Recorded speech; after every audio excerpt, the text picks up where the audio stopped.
भारत में घूमने के लिए कई जगह हैं। कई टूरिस्ट स्पॉट तो इतने फेमस हैं कि आपको हजारों लोगों की भीड़ मिल जाएगी। पर हमारे विशाल और खूबसूरत देश में कुछ टूरिस्ट स्पॉट ऐसे भी हैं जो घोस्ट टूरिज्म के लिए प्रसिद्ध हैं। यहाँ लोग अलौकिक चीज़ें देखने और महसूस करने आते हैं। आप भानगढ़ के बारे में तो जानते ही होंगे, जो देश के सबसे अहम लेकिन अजीबोगरीब टूरिस्ट स्पॉट में से एक है। ऐसी ही कई जगह हैं जहां कुछ ना कुछ रहस्य छुपा है। इन जगहों के रहस्यों के बारे में कोई वैज्ञानिक कारण समझ नहीं आता, फिर भी कम से कम वो जगहें लोक कथाओं में प्रसिद्ध तो उनके रहस्यों के कारण ही हैं। किसी जगह को भूत का डेरा माना जाता है तो किसी को देवताओं का आशीर्वाद। तो चलिए आज हम आपको बताते हैं कि भानगढ़ के अलावा हमारे देश में ऐसे कौन कौन से स्थान हैं जो अपने आप में अनूठे हैं। और भानगढ़ की कथा हमने आपके साथ में अपने चैनल के माध्यम से पहले ही साझा कर रखी है। आप हमारे चैनल के माध्यम से भानगढ़ के बारे में रहस्यमयी कथा सुन सकते हैं। तो चलिए शुरू करते हैं। कुलधरा गांव की एक कथा और एक शाप। क्या आपने कुलधरा गांव के बारे में सुना है? राजस्थान का ये गांव काफी प्रसिद्ध है। इस गांव में आपको इंसान नहीं, सिर्फ खाली घर और खंडहर दिखेंगे। कहा जाता है कि 200 साल पहले ये गांव 1500 पालीवाल ब्राह्मणों का घर था। इस गांव के लोगों पर जैसलमेर का दीवान सलीम सिंह अत्याचार करता था। वो मनचाहा कर वसूल करता था। इसके बाद सलीम सिंह की नज़र गांव के मुखिया की बेटी पर पड़ी। सलीम सिंह ने गांव वालों पर बहुत ज़्यादा अत्याचार करने शुरू कर दिए। लड़की को बचाने और सलीम सिंह के डर से बाहर निकलने के लिए रातों रात पूरा गांव खाली हो गया। हालांकि किसी ने भी गांव के 1500 लोगों को जाते नहीं देखा। कहा जाता है कि इस गांव को वो लोग श्राप देकर गए थे कि अब यहाँ कोई नहीं बस पाएगा। एक जुड़वा बच्चों का गांव कोदिन्ही केरल का एक गांव है जहाँ के रहस्य को विज्ञान भी नहीं सुलझा पाया। मल्लापुरम जिले में मौजूद कोदिन्ही एक ऐसा गांव है जहाँ 200 से ज्यादा ट्विंस हैं। जी हाँ, यहाँ हर दूसरे घर में जुड़वा बच्चे होते हैं। इसके अलावा तिड़वे बच्चे भी देखने को मिलते हैं।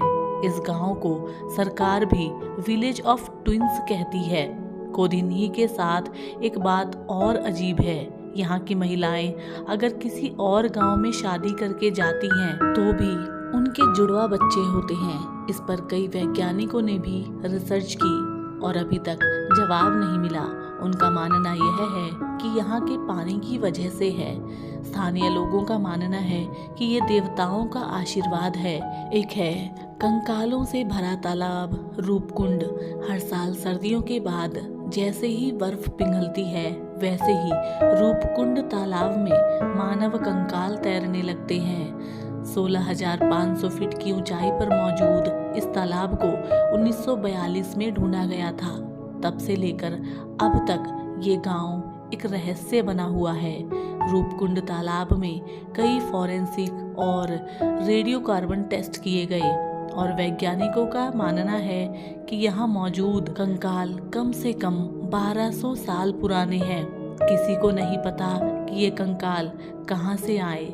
लोक कथा कहती है कि ये कन्नौज के राजा जस धवल और उनकी प्रेग्नेंट रानी और उनके सभी नौकरों का काफिला है जो नंदा देवी के दर्शन के लिए निकले थे, लेकिन रास्ते में तूफान की चपेट में आ गए। परिंदों के आत्महत्या करने की जगह जतिंगा। असम में एक छोटा सा गांव है जतिंगा, जिसके बारे में ज्यादातर किस्से यहाँ के स्थानीय लोग सुनाते हैं। इसके अलावा आपको इसके बारे में कई आर्टिकल पढ़ने को मिल जाएंगे। इस हरे भरे इलाके में हर साल मानसून के अंत में एक अजीबोगरीब वाकया होता है। सूरज ढलने के बाद यहाँ हजारों की संख्या में पक्षी एक एक करके मरने लगते हैं। ये हर दिन होता है और स्थानीय निवासियों के अनुसार यहाँ पर बुरी आत्माओं का साया है। वैज्ञानिकों का मानना है शायद पक्षी कोहरे की वजह से ठीक से देख और महसूस नहीं कर पाते, इसलिए वो पेड़ों से टकराकर मर जाते हैं। पर फिर भी कोई ये नहीं जानता कि आखिर हर साल कई दिनों तक एक ही जगह पर ऐसा क्यों होता है। डूबने वाला चर्च सेट्टी हाली 1860 में फ्रेंच मिशनरी द्वारा बनाया गया रोजरी चर्च उस दौर के सभी कम्युनिटी एक्टिविटी का हिस्सा रहा करता था। ये सिर्फ चर्च ही नहीं, एक अनाथालय और अस्पताल का काम भी करता था। हालांकि 100 साल बाद भारत सरकार ने गरुड़ डैम बनाया और इस पूरे इलाके को पानी ने अपनी चपेट में ले लिया। अधिकतर इमारतें गिर गई और मलबा बन गई, लेकिन इतने सालों बाद भी हर साल ये चर्च गर्मियों में पानी कम होने पर दिखाई देता है और उसके बाद दोबारा पानी में लीन हो जाता है। अभी तक ये चर्च एक बेंगलुरु के पास फेमस टूरिस्ट स्पॉट बना हुआ है, जो कई लोगों की आस्था का केंद्र बन चुका है। तो साथियों, भारत के कुछ रहस्यमयी स्थानों की कहानी आज हमने आपके साथ में साझा की और हम उम्मीद करते हैं आपको पसंद आई होगी। और इसी तरीके की और रहस्यमयी कहानी को सुनने के लिए और पौराणिक कथाओं को सुनने के लिए आप हमारे चैनल को सब्सक्राइब कीजिए। हम आपसे मिलेंगे कल एक और नई और पौराणिक कहानी के साथ। तब तक के लिए नमस्कार, जय हिंद, जय भारत।